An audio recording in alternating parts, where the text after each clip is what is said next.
Are we live? Yes, we are. Welcome to another episode of Breakpoint. The second part of the Netflix series came out just a couple of days ago, and of course I was watching the series, and after the first one was more or less a success, this one also seemed pretty interesting with a little bit more kind of detailed insights, I think, at least in the first two episodes that I've watched. And it is about this guy. Of course, in Wimbledon, they picked the wrong guy for Wimbledon, making the final.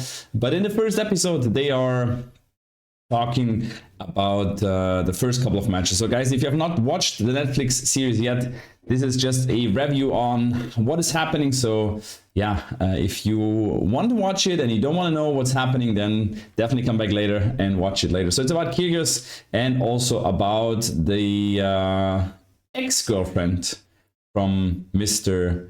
Berrettini, as Ajla Tomljanovic was still together in the first episode of the Breakpoint series. They split. She was together with Kyrgios as well. Also did not last too long. So yeah, but as she said in the series, sometimes it happens, just like in real life, things happen. And also with Ajla, they took a girl that made it quite deep into the draw in Wimbledon, made her best result there in the tournament, beating Krejcikova in the third round, and then beating Alizé Cornet, who just kicked out Iga Swiatek the round before she fall to Rybakina, then the winner of the 2022 Wimbledon.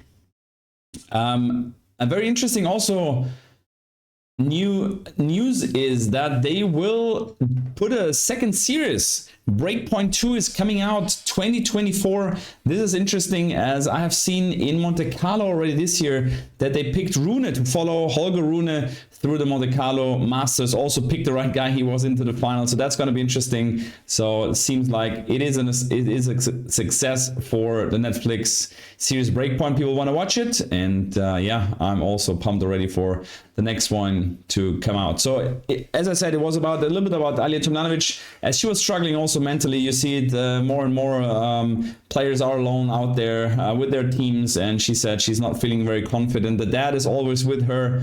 That's what is also seen in the series. And then, as I said, making a good effort, beating Krejcikova and then Alizé Cornet to make it to the quarters, where she falls to the winner. And then about Kyrgios, yeah, very interesting. As I said, of course, you hate him or you love him, but also it doesn't matter if you hate him or love him. The insights that the Netflix series gives here is quite great. He talks about the 2019 Wimbledon, where I actually have been, and I have seen him actually 2019, in the evening at bars, and that was kind of known around the circuit that he was drinking. He also said he was taking drugs and he had suicidal thoughts, and he was always, I don't know, he was cutting himself, because he said that's why he was covering his arm in a long sleeve. Remember that white long sleeve that he covered? Yeah, now you know why. These things, of course, they stay behind closed doors, and now Netflix gives the chance to Kyrgios and to all the others to talk about it if they want to, and also, yeah, give the audience a little bit of an insight about, that it can be quite problematic out there. Kyrgios said then that the dad was one day in the morning, he was waking up, and in the morning the dad came up and was crying on his bed, and this was kind of the turning point that he said it cannot be like that. He needs to change something. And then ever since then, the dad just joins Wimbledon, actually. They rent a house. The dad is the chef there and cooks the meals and stuff.